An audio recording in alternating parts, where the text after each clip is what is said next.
Iran के हमलों का असर अब कतर के एनर्जी सेक्टर पर साफ दिखाई देने लगा है।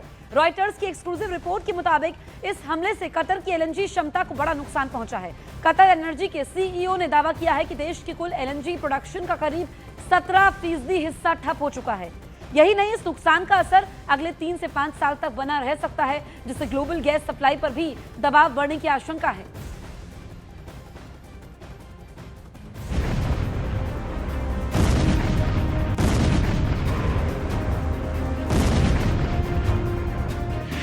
ईरान ने कतर की रास लफान इंडस्ट्रियल सिटी पर हमला करके दुनिया को ये बता दिया है कि उसके सिर पर खून सवार है। वो मिसाइल का बदला मिसाइल से और तेल का बदला तेल से लेगा। इसलिए ईरान के साउथ पार्स गैस फील्ड के एक हिस्से पर हमला होते ही IRGC ने बदला लेना शुरू कर दिया। मिसाइल दागी और कतर के रास लाफान इंडस्ट्रियल सिटी को आग के गोले में बदल दिया। हमला खतरनाक था, इसलिए धमाका होते ही आग के गोले आसमान छूने लगे। आसपास अफरा तफरी मच गई और लोगों ने यहाँ वहाँ भागना शुरू कर दिया।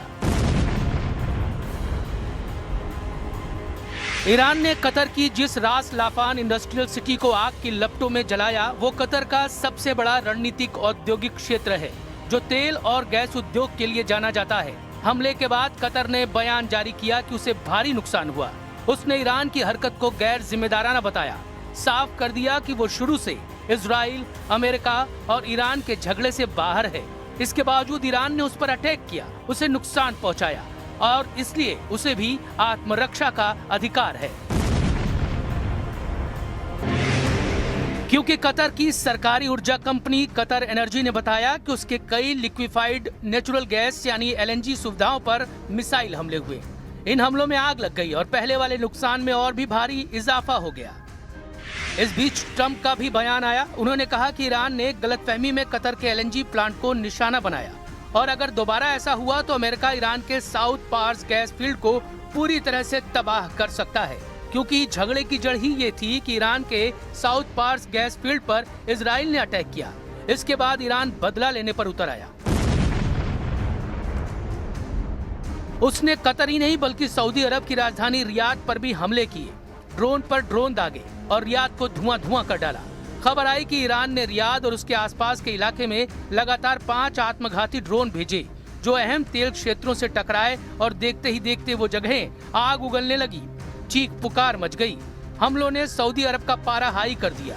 वहाँ के विदेश मंत्री के बयान से लगना शुरू हो गया कि खाड़ी देशों के सब्र का बांध टूटने वाला है। How do they expect Islamic solidarity and support while they attack Islamic countries? They hamper their interests. They target their civilians. Iran ने जंग के 20वें दिन सऊदी अरब की राजधानी रियाद में बैलिस्टिक मिसाइलों और ड्रोन से कई तेल रिफाइनरियों को धधकती आग में झोंका। ऐसा दावा वॉल स्ट्रीट जर्नल ने किया। इसके अलावा दुबई और कुवैत की भी सूरत बिगाड़ने की कोशिश की। यानी इराक जंग अब इस मोड़ पर पहुंच चुकी है जब खाड़ी देशों के तेल क्षेत्र धधक रहे हैं, जल रहे हैं और उनके जलने से दुनिया में तेल का सूखा पड़ सकता है।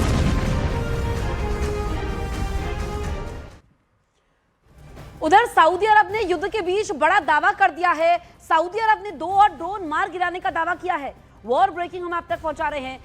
सऊदी अरब ने 2 ड्रोन मार गिराए हैं, ये दावा किया है। देखिए, मिडिल ईस्ट में तनाव बना हुआ है, हर देश के अपने दावे हैं। अब सऊदी अरब ने युद्ध के बीच बड़ा दावा किया है कि 2 ड्रोन मार गिराए हैं। ये बड़ी जानकारी हम आप तक पहुंचा रहे हैं। सऊदी अरब ने 2 और ड्रोन मार गिराने का ये दावा किया है। आप देखिए कि जब भी युद्ध होता है पूरी दुनिया इसकी चपेट में आती है, असर पड़ता है, महंगाई बढ़ जाती है और देखिए कि जो ये इस वक्त तनाव बढ़ता ही चला जा रहा है। भविष्य क्या होगा किसी को मालूम नहीं। इस बीच सऊदी अरब ने बड़ा दावा किया है। सऊदी अरब ने यह कहा है कि उसने 2 और ड्रोन मार गिराए हैं।